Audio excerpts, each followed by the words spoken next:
শ্যামলীকে বাঁচাতে বিয়ের মণ্ডপে এবার চন্দ্রশেষ রায়ের মুখোমুখি অনিকেত। এমনটাই দেখতে চলেছেন কোন গোপনে মন ভেসেছে ধারাবাহিকে। শ্যামলীর শুকতারা কোম্পানি ও সকল মেয়েদের কথা ভেবে চন্দ্রশেষ রায়ের বিয়ের প্রস্তাবে রাজি হয়ে যায়। এই কথা শোনা মাত্রই চন্দ্রশেষ রায় খুশি হয়ে বিয়ের আয়োজনে লেগে পড়ে। এদিকে শুকতারার সকল মেয়েরা শ্যামলীকে এই বিয়েটা না করতে বলে, কিন্তু শ্যামলী তখন বলে ওঠে, আমি নিজের সিদ্ধান্তে এই বিয়েটা করছি। এই কথাগুলো বলে খুব কষ্ট পেতে থাকে। অন্যদিকে দেখা যায় এই বিয়ের জন্য কলকাতা থেকে গ্রেট বেঙ্গল ক্যাটারারকে ঠিক করে।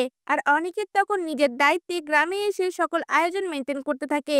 অনিকেত সেখানে গিয়ে জানতে পারে যে মেয়ের সাথে চন্দ্রশেষ রায় বিয়ে করছে তার কোম্পানির গরিব মেয়েদের কথা ভেবে বাধ্য হয়েই এই বিয়েটা করছে।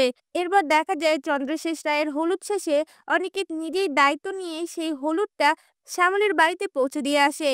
কিন্তু ভাগ্যক্রমে শ্যামলীর সাথে সেদিন দেখা হয় না।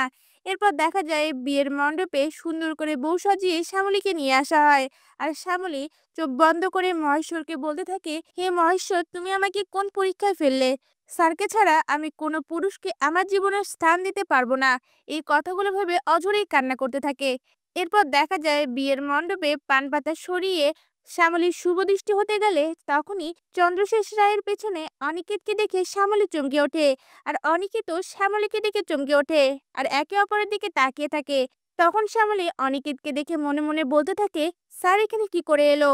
আর তখন অনিকেত রেগে শ্যামলীর দিকে তাকিয়ে বলে ওঠে, আমার জীবনকে ধ্বংস করে তুমি এখানে বিয়ে করছো?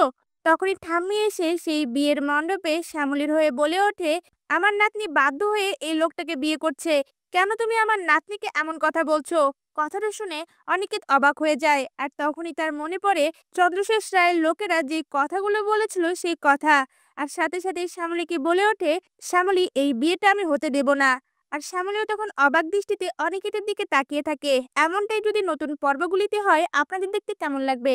আপনাদের মতামত আমাদের কমেন্টে জানান। ধন্যবাদ।